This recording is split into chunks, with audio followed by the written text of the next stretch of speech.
ಬಿಲ್ವಪತ್ರ ಪೂಜೆಗೆ ಹೋದ ಮೇಲೆ ಅದೇಕೆ ಸ್ವಾಮಿ ನಿಮ್ಮ ಮುಖ ಕಮಲವು ಮಂಜು ಮಸ್ಕಿದ ಕಮಲದಂತೆ ಕಾಂತಿಹೀನವಾಗಿ ಕಾಣುತ್ತಿರುವುದಲ್ಲ?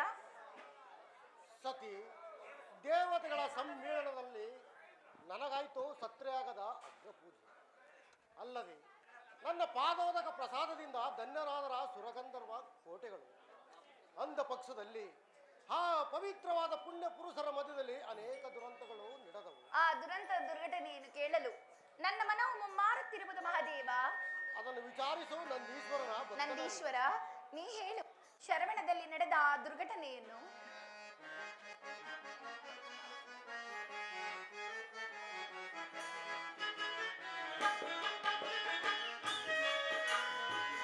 ಏಕೆ ಚಿಂತೆಯ ಮಾರ್ಪ ಜನನಿ ಸಾಕು ಸೈರಿಸು ತಾಯಿ, ಏಕೆ ಚಿಂತೆಯನೋ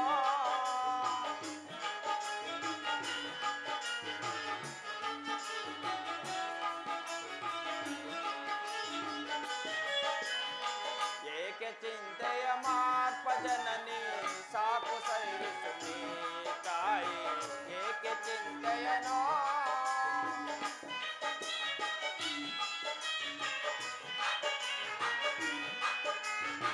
ಸತ್ರೆಯಾಗದಲೇ ಶಿವನ ಜೆರೆದು ನಿಂತಿ ಬರೋ ತಾಯಿ,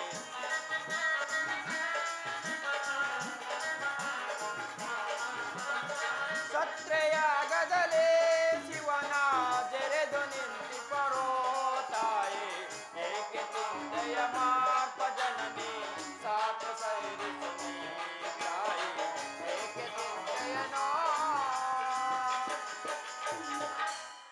ಅದನ್ನು ಕೇಳಬಾರದು ತಾಯಿ, ಸರ್ವೇಶ್ವರನ ಧರ್ಮಪತ್ನಿ ಕೇಳಿದರೆ ಮನ ಮರುವ ತಾಯಿ ನಿಮಗೆ. ಬಸವೇಶ್ವರ, ನನ್ನ ಮನ ಮರುಗುವುದಕ್ಕೆ ಮಹಾದೇವನ ಮುಖ ಕಾಂತಿಯೇ ಕಾರಣವಾಗಿರುವುದು. ಮರೆಮಾಚ ಬೇಡ, ನನ್ನ ಪತಿಗಾದ ಮರುಕವು ಯಾರಿಂದ ನಡೆಯಿತು? ಆದಿಶಕ್ತಿ, ಅರಸನ ಅಂದವಾದ ಮುಖವು ಕಾಂತಿ ಗುಂದನೇರು ತಾಯಿ. ಶಿವೇಶ, ಕೈ ಕಂಕಣವನ್ನು ನೋಡಲು ಕನ್ನಡಿ ಬೇಕೇನು? ಪತಿಯ ಮುಖವನ್ನು ನೋಡಿದರೆ ಮರಕವಾಗುವುದು, ಅದೇನೆಂದು ಬೇಗನೆ ಹೇಳು. ದೇವಿ, ಸೂರ್ಯನ ಕಿರಣಗಳ ಸೋಂಕಿದೊಳೆ ಕ್ಷಣ ಮಾತ್ರದಲ್ಲಿ ನಾಶವಾಗುವ ಮಂಜು ಹನಿಗಳ ಮುಸುಕಿನೊಡನೆ ತಾವರೆ ಬಂಗವೇ ತಾಯಿ. ನಿಧಾನಿಸು ನಂದೀಶ್ವರ. ಕುಬೇರನ ಕೊಳದಲ್ಲಿರುವ ತಾವರೆಯಾದರೇನು, ಅದು ಕಾಲಾಗದಿಯ ಕಂದಿ ಹಾಳಾಗುವುದು. ಕೇಳಿದ್ಯಾ ನಂದೀಶ್ವರ? ಪರಶಿವನ ಪವಿತ್ರವಾದ ಮನಸ್ಸಿನಲ್ಲಿ ಶಾಂತಿ ಇಲ್ಲ. ಕಾಡಿನಲ್ಲಿ ಬೆಳೆದ ಹುಲ್ಲು ಬಲಹೀನವಾದರೂ ಒಟ್ಟಾಗಿ ಸೇರಿ ಹಗ್ಗವಾದರೆ ಆನೆಯನ್ನೇ ಕಟ್ಟಬಹುದಲ್ಲವೇನು? ಪರಾಸತಿ, ಬಲವೀನರಾದ ಮದಮುಕ್ತರನ್ನು ಮಹಾತ್ತಕರ ಮಹಾದೇವನನ್ನು ಮನಸಾಕ್ಷಿಯಿಂದ ನೋಡಲಿಲ್ಲ. ಮದಮುಖರು ನನ್ನ ಪತಿಗೆ ಬೇಸರ ಉಂಟು ಮಾಡಿದವರು. ಭವಾನಿ, ಹಸಿವು ಬಾಯಾರಿಕೆ ನಿವಾಸಿಕೊಳ್ಳಲು ಯೋಗ್ಯವಾದ ಜಲದಲ್ಲಿ ಮೊಸಳೆಗಳು ವಾಸ ಮಾಡುವಂತೆ ಆ ಪುಣ್ಯ ಸತ್ರೆಯಾದವು ಮದಮುಕ್ತರಿಗೆ ಮನವಾಯಿತು. ಭಕ್ತ ಶಿಖಾಮಣಿ, ಅದನ್ನು ಹೇಳಬಾರದು ಈ ಕೈಲಾಸವಾಣಿಯ ಸಮ್ಮುಖದಲ್ಲಿ. ಅದೇಕೆ ಪತಿದೇವ? ಅದನ್ನು ಹೇಳಿದರೆ ಪ್ರಮಾದವಾಗುತ್ತದೆ ದೇವಿ, ಅದು ಮುಂದೆ ನಿನಗೆ ಗೊತ್ತಾಗುವುದು.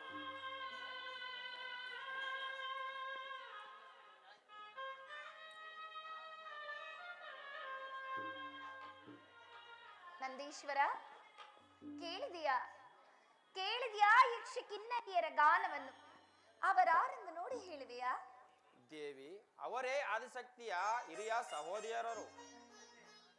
ತಂದೆಯಾದ ದಕ್ಷ ದೇವನ ಮನೆಯಲ್ಲಿ ಮಹಸ್ತಕ್ಕೆ ಹೋಗುತ್ತಿರುವರು. ಅದಿರಲಿ ಪರಮೇಶ್ವರ, ಕಾರ್ಯವ್ಯರ್ಥಕವಾಗಿ ಸರವಣದಲ್ಲಿ ಸೇರುತ್ತಿರುವ ಶಿವ ಗಣಾಧೀಶ್ವರನ್ನು ನೋಡಿಕೊಂಡು ಬರಲು ನನಗೆ ಅಪ್ಪಣೆಯಾಗಬೇಕು. ಸುಖಿಸು ಸುಖವಾಗಿ. ಶಿವ ಗಣಧೀಶ್ವರನ್ನು ಸೇರಿ ಹೋಗಿ ಬಾ ನಂದೀಶ್ವರ, ನಿನಗೆ ಮಂಗಳವಾಗಲಿ. ಆಗಬಹುದು ಪರಮಾತ್ಮ. ಸ್ವಾಮಿ, ನಂದೀಶನ ಮಾತು ಕೇಳಲಿಲ್ಲವೇ?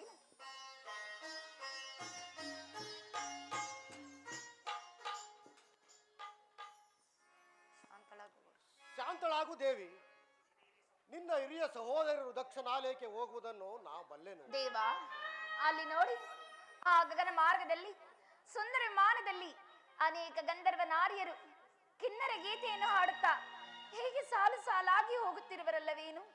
ನೀ ನೋಡು ರಾಜೇಶ್ವರಿ, ನನಗೆ ಆ ಸಂಭ್ರಮವನ್ನು ನೋಡಲು ಅಗತ್ಯವಿಲ್ಲ. ಭೂತೇಶ್ವರ, ನಮಗೋಸ್ಕರವಾಗಿ ದೇವಲೋಕದ ಬಡಗಿಯ ಭಿನ್ನಾಣ ಹಸ್ತದಿಂದ ಕಲ್ಯಾಣ ಮಂಟಪ ರಚಿಸಿದ ನನ್ನ ತಂದೆ ದಕ್ಷ ದೇವ, ಆತನ ಮಗಳು ನಾನಲ್ಲವೇ ಶಂಕರ? ಅದ್ ಯಾರಿಗೆ ತಿಳಿತದೆ ನೀನು ದಕ್ಷ ದೇವನ ಮಗಳೆಂದು? ನಾನು ದಕ್ಷ ಬ್ರಹ್ಮನ ಮಗಳಾಗದಿದ್ದರೆ ನನಗೆಲ್ಲಿಂದ ಬರುತ್ತಿತ್ತು ಇಂತಹ ಸುಖ ಸಂತೋಷ? ಅಲ್ಲಿ ಹೋಗುತ್ತಿರುವ ಸುರನಾರಿಯರು ನೋಡಿದ ಮೇಲೆ ಬಾರದೆ ಉತ್ತಮ. ಭೂತೇಶ್ವರಿ, ಕಾಗೆಗಳ ಮಧ್ಯದಲ್ಲಿ ಬೆಳೆದ ಕೋಗಿಲೆಯು ಕಾಗೆಗಳ ಮರಿಯಾಗಿದ್ದರೆ ಆ ಕಾಗೆಗಳು ಕೋಗಿಲ ಮರಿಯನ್ನು ಕೊಲ್ಲುತ್ತಿರಲಿಲ್ಲ. ನೀನು ದಕ್ಷ ದೇವನ ಮಗಳಾಗಿದ್ದರೆ ಕರೆಸುತ್ತಿದ್ದನಾ ನಿಮ್ಮಪ್ಪ ದಕ್ಷ ದೇವ? ಹಾಗಾದರೆ ನಾನು ದಕ್ಷ ಬ್ರಹ್ಮನ ಮಗಳಲ್ಲವೇ? ನೀವು ನನ್ನ ತಂದೆಯ ಜಾಮಾತನಲ್ಲವೇ? ಮಂಗಳ, ಆ ನಿಮ್ಮಪ್ಪ ದಕ್ಷ ದೇವನಿಗೆ ನೀನು ಮಗಳವಲ್ಲ, ನಾನು ಜಾಮಾತನವಲ್ಲ. ಪತಿದೇವ, ನನಗಿರುವ ಸಂತೋಷವನ್ನು ಮುರಿದಿಕ್ಕಬೇಡ. ಗುರು ಮಂದಿರಕ್ಕೆ, ಪಿತ ಮಂದಿರಕ್ಕೆ, ದೇವಗಿರಿಗೆ ಯಾರಿಂದಲೂ ಕರೆಸಿಕೊಳ್ಳದೆ ಹೋಗಬೇಕೆಂದು ನೀವೇ ಹೇಳುತ್ತಿದ್ದಿರಲ್ಲವೇನು? ಹೌದು, ಆದರೆ ನಿನ್ನ ತಂದೆ ರಾಜಸಿದೆ ಕುಡಿದ ಅಹಂಕಾರಿ. ಕಾಡಿನಲ್ಲಿರುವ ದುಷ್ಟ ಮೃಗಗಳಿಗುಂಟು ಶಾಂತಿ, ಹುತ್ತದಲ್ಲಿ ವಾಸ ಮಾಡುವ ಇಸ ಸರ್ಪಗಳಿಗುಂಟು ಶಾಂತಿ. ಆದರೆ ನಿಮ್ಮಪ್ಪ ದಕ್ಷ ದೇವನಿಗಿಲ್ಲ ನಮ್ಮಲ್ಲಿ ಶಾಂತಿ. ಅಪ್ಪನ ವಿಷಯಲೇಕೆ ಶಾಂತಿಯಿಂದ ಮಾತನಾಡುತ್ತಿರುವಿರಿ? ಮಾತನಾಡಬೇಕಾದ ಸಂಭವ ಉಂಟು ಮಾದೇವಿ, ಮಾತನಾಡುವೆನು. ಮರುಗಳಿಸಿ ಕರೆಯುತ್ತಿದೆ ಮತ್ತೊಂದು ನಾದ. ಆ ಕಿನ್ನರಿಯರ ಕೈಬುರಡೆ ಗೀತೆಯು ನನ್ನನ್ನು ದಕ್ಷ ಲೋಕದ ಕಡೆಗೆ ಸೆಳೆಯುತ್ತಿರುವುದು. ಅದು ಗೀತವಲ್ಲ, ನಿನ್ನ ಆತ್ಮವನ್ನು ಸುತ್ತಿಗಟ್ಟಿ ಎಳೆಯುತ್ತಿರುವ ಕಾಲಪಾಸ. ಯಾವ ಪಾಶವಾದರೆ ತಂದೆ ಮನೆ ಎಂದರೆ ಚಿಕ್ಕಂದು ಹುಟ್ಟಿ ಬೆಳೆದ ನಿವಾಸ. ಹೆಣ್ಣು ಮಕ್ಕಳಿಗೆ ಅದಕ್ಕಿಂತ ಪ್ರಿಯವಾದ ಸ್ಥಳವಿಲ್ಲ. ಆದ್ದರಿಂದ ನಾನು ದಕ್ಷ ಲೋಕಕ್ಕೆ ಹೋಗಲೇಬೇಕು ಸ್ವಾಮಿ. ಹಠ ಬೇಡ ಸತಿ, ಹಠ ಬೇಡ. ನಮ್ಮಲ್ಲಿನ ವಿರೋಧವು ನಿನ್ನ ತಂದೆಗೆ ಅಪಾರವಾಗಿರುವುದು. ತಾನು ಹಾಕಿದ ಮೊಟ್ಟೆಯನ್ನು ತಾನೇ ತಿನ್ನುವ ಕ್ರೂರ ಸರ್ಪದಂತೆ ನನ್ನನ್ನು ಜಾಮಾತನೆಂದು ತಿಳಿಯದೆ ಕೃತ ವೈರತನು ಸಾಯಿಸಿದ ನಿಮ್ಮಪ್ಪ ದಕ್ಷದೇವ. ಆಹಾ ಆಹಾ, ಇದು ನನ್ನನ್ನು ಕಳಿಸಬಾರದೆಂದು ಆಡ್ತಿರುವ ಮೈಲಾಡಂಬರದ ಮಾತುಗಳು. ನನ್ನ ತಂದೆಗೆ ನಿಮ್ಮಲ್ಲಿ ಅಪಾರ ಪ್ರೇಮವಿರುವುದು. ರಾಜೇಶ್ವರಿ, ಇದುವರೆಗೂ ನಿನ್ನ ಮನೆ ನೋಯುವುದೆಂದು ಸುಮ್ಮನಿದ್ದೆನೋ ಕೇಳು. ನಿನ್ನೆ ನಡೆದ ಸತ್ಯಾಗ ಸಮಾರಂಭದಲ್ಲಿ ಮನ ಬದಲಾಯಿತು ನಿಮ್ಮಪ್ಪ ದಕ್ಷದೇವನಿಗೆ. ಏನು ಮನೆ ಬದಲಾಯಿತು? ಅಲ್ಲಿ ನಿಮಗಾದ ಅಗ್ರ ಪೂಜೆಯನ್ನು ನೋಡಿ ಸಂತೋಷ ಪಡಲಿಲ್ಲವೇ ನನ್ನ ತಂದೆ ಆ ದಕ್ಷ ದೇವನು? ಏನು ಸಂತೋಷ ಪಟ್ಟನೆ ನಿಮ್ಮಪ್ಪ ದಕ್ಷದೇವ? ಬಹಳ ನಿಧಿಯನ್ನು ಬಳಸಿಕೊಂಡಿರುವ ಕಾಳಿಂಗ ಸರ್ಪದಂತೆ ನಿಮ್ಮಪ್ಪನ ಜೀವಾಸ್ಮೆಯು, ಅವನ ಜೀವಾಸ್ಮೆಯು ಸುತ್ತುಕೊಂಡು ನಿಷ್ಠೂರದ ನಿರಂತರದ ಮಾತುಗಳನ್ನು ಆಡಿದನ ನಿಮ್ಮಪ್ಪ ದಕ್ಷದೇವ. ಆಹಾ ಆಹಾ, ತಂದೆಯ ಮಾತಿಗೆ ಬೇಸಬಾರದು ಭೂತೇಶ್ವರ. ಬೈಲಾಡಂಬರದ ಮಾತಿಗೆ ಬೇಸರವೇನು ಭೂತೇಶ್ವರಿ? ಬೆಂದಿತ್ತೆನ್ನೊಡನೆ ಹಾ ಭವ್ಯ ಸತ್ರೆಯಾಗದ ಪುಣ್ಯ ಪುರುಷರ ಮಧ್ಯದಲ್ಲಿ ಬೆಂದುಕ್ಕುವ ಸುಮ್ಮಿತ್ತುಗಳ ಸುನಾದಕ್ಕೆ, ಅಗ್ನಿ ಜ್ವಾಲೆಯಂತೆ ಹೊಗಳುತ್ತಿದ್ದ ದೇವಮಂತ್ರ ಸುನಾದಕ್ಕೆ ನಿನ್ನ ತಂದೆ ಕಠೋರದ ವಿಷಜ್ವಾಲೆಯ ಮಾತುಗಳಿಂದ ಹುಕ್ಕಿ ಬರುತ್ತಿರುವ ಹಾ ಮಂಗಳನಾದವನ್ನು ಮರೆಮಾಸಿತು. ಸತಿ ಭೃಗುವಲ್ಲದೆ ಮತ್ಯಾರವನನ್ನು ಮಾತನಾಡಿಸಲಿಲ್ಲ. ಆದರೆ ನಿನ್ನಲ್ಲಿನ ಬಾಂಧವ್ಯ ಪ್ರೇಮವು ನನ್ನನ್ನು ಮೌನವಾಗಿ ಕುಳ್ಳಿರಿಸುತ್ತಾ ಆ ದಿವ್ಯ ಶಾಲೆ. ದೇವೋತ್ತಮ, ಇಂಥ ಅನಿವಾರ್ಯ ಒಂದು ಸಂಸಾರದಲ್ಲಿ ಇಷ್ಟೋ ಬರುವುದು. ಅದನ್ನು ಬಾಂಧವ್ಯ ಮಮತೆಯಿಂದ ಸರಿಪಡಿಸಿಕೊಳ್ಳಬೇಕು. ಜಗತ್ತಿನ ಸಂಸಾರ ಚಕ್ರದೊಡೆಯನಾದ ನೀನೇ ಹೀಗಂದ ಮೇಲೆ ಇತರ ಪಾಡೇನು ಶಂಕರ? ಆದಿಶಕ್ತಿ, ಯುದ್ಧ ರಂಗದಲ್ಲಿ ಹರಿದುವಾದ ಶಸ್ತ್ರಾಸ್ತ್ರಗಳಿಂದ ಉಂಟಾದ ಗಾಯ ನೋವನ್ನಾದರೂ ಸೇರಿಸಬಹುದು. ಆದರೆ ನಿಮ್ಮಪ್ಪ ದಕ್ಷ ದೇವನ ಮಾತೆಂಬ ಹರಿತವಾದ ಅಲಗು ನನ್ನೊಡಲಿನ ತಾಗಿ ಅದರಿಂದ ಉಂಟಾದ ಗಾಯ ನೋವನ್ನಾದರೂ ಸೇರಿಸಲಾರದೆ ನನ್ನ ಉದರಾಜ್ಞೆಯು ದಗ್ಗನೆ ಇದನ್ನು ತಿಳಿದ ದಕ್ಷ ಬ್ರಹ್ಮನು ಪಾಸಾನ ಹೃದಯನಾಗಿ ತನ್ನ ಸಹಮಿತ್ರನಾದ ಭೃಗುದೇವನ ಕುತಂತ್ರವಾದ ಮಾತುಗಳಿಂದ ಮಾರಣ ಮಾಯಜ್ಞವನ್ನು ಹೂಡಿಲನ್ನು ಕೊಲ್ಲಲು ಹೊಣೆ ಮಾಡಿರುವನು. ಮಾರಣ ಮಾಯಜ್ಞವನ್ನು ಮಾಡುವರು ಯಾರು? ನಾನಲ್ಲವೇ? ಇದನ್ನು ತಿಳಿದಿದ್ದರೂ ವಿವೇಕರಹಿತನಾದ ನಿಮ್ಮಪ್ಪ ದಕ್ಷದೇವ. ಸ್ವಾಮಿ ಪ್ರಾಣೇಶ್ವರ, ಅವಿವೇಕಾದ ತಂದೆಗೆ ವಿವೇಕವನ್ನು ಹೇಳಲಾದರೂ ನಾನು ದಕ್ಷ ಲೋಕಕ್ಕೆ ಹೋಗಬಾರದೆ? ಸತಿ, ದಕ್ಷ ಬ್ರಹ್ಮನಿಗೆ ನಿನ್ನ ಮಾತಿತವಾಗಿ ತೋರುವುದಿಲ್ಲ. ನೀನು ಅಲ್ಲಿಗೆ ಹೋದರೆ ಹಾನಿ ತಪ್ಪದು. ಸ್ವಾಮಿ ಸ್ವಾಮಿ, ತಂದೆ ನಿರಾಕರಿಸರೆ ತಾಯಿಯಾದ ವೇದವತಿ ಇಲ್ಲವೇ? ಅಲ್ಲದೆ ನನ್ನ ಹಿರಿಯ ಸಹೋದರಿಯರಾದ ರೇವತಿ ಪುಷ್ಪವತಿಯರು ನನ್ನನ್ನು ಆಶ್ರಯಿಸುವುದಿಲ್ಲವೇ? 7 ನಟರಾಜ ಪ್ರಯಾಣಕ್ಕೆ ಸಿದ್ಧನಾಗ ಎನ್ನ ಮನೆದಾಸಿಯ ಶಿವನೇ ನೀನೊಲ್ಲೆಯ.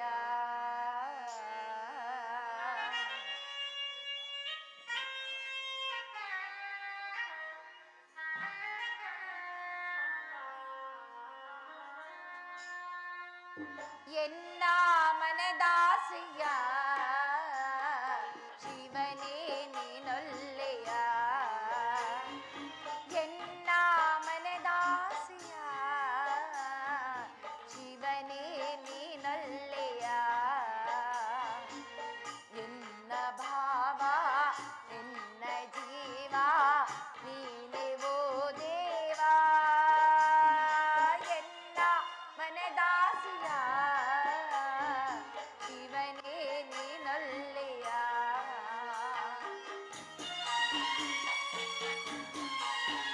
ಸ್ವಾಮಿ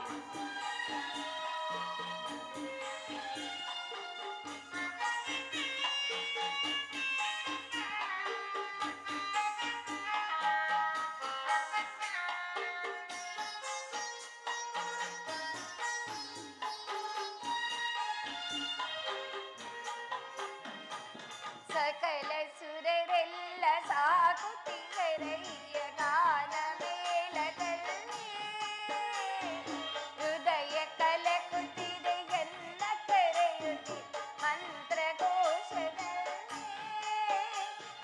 ಸಂತಸ ಎದೆಯಲ್ಲಿ ಸಂಭ್ರಮ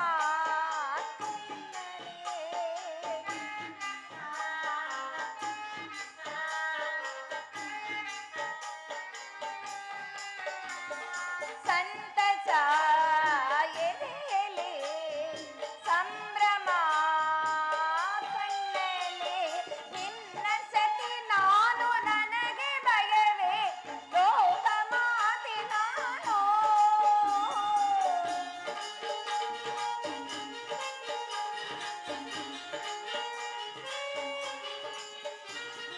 ನಿನ್ನ ಸತಿ ನಾನು ನನಗೆ ಭಯವೇ ಲೋಕ ಮಾತೆ ನಾನು ನೀಡು ಅಭಯವನ್ನು ಹೋಗಿ ಬಾಯನ್ ಕರುಣೆ ತೋರು ನೀನು ಹೋಗಲನು ಮತಿಯ ನೀಡುವೋ ಶಿವ ಎನ್ನ ಮನದಾಸಿಯ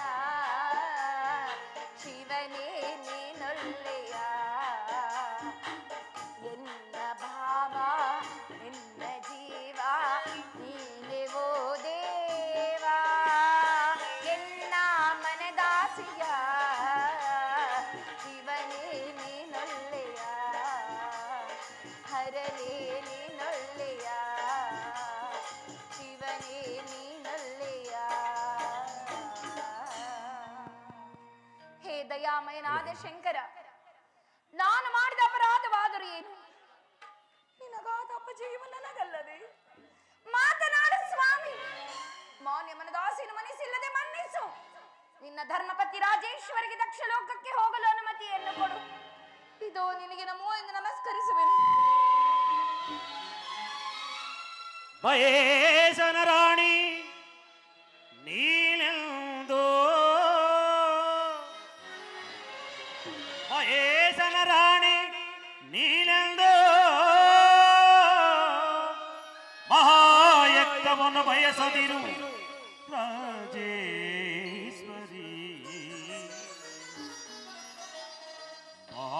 ಮಹಾಯಜ್ಞದೊಳು ಫಲವಿಲ್ಲ ಮಹಾಯಜ್ಞದೊಳು ಫಲವಿಲ್ಲ ಮಹಾಮಧಾಲಿಲ್ಲ ಪಿತ ದಕ್ಷ ದೇವ ಹೋಗದಿರುತ್ತ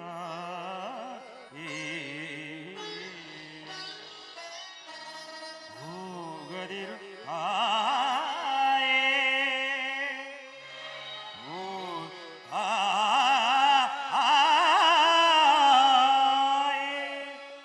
ಸತಿ ಎಚ್ಚರ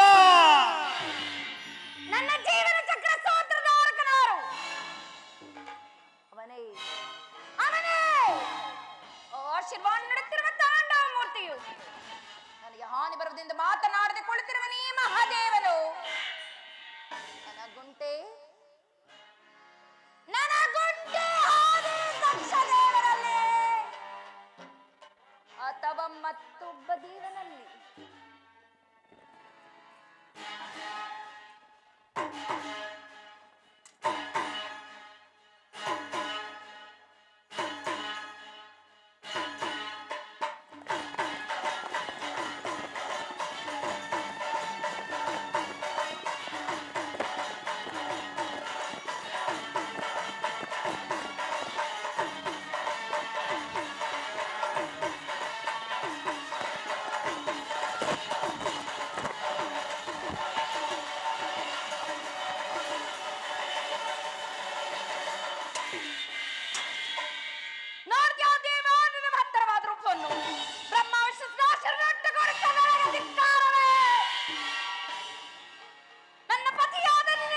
ಶಂಕರ.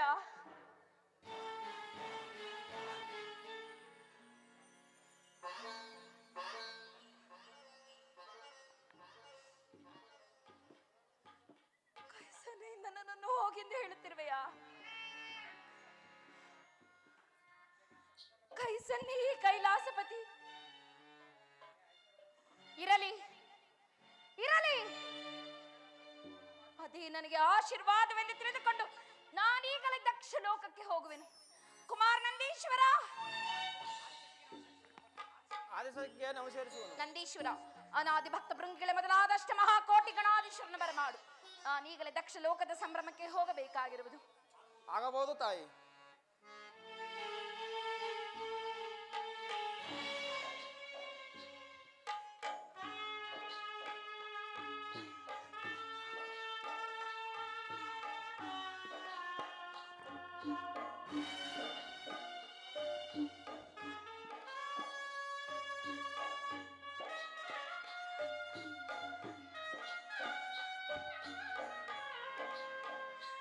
ಸ್ವಾಮಿ ಪ್ರಾಣೇಶ್ವರ, ಸ್ವಾಮಿ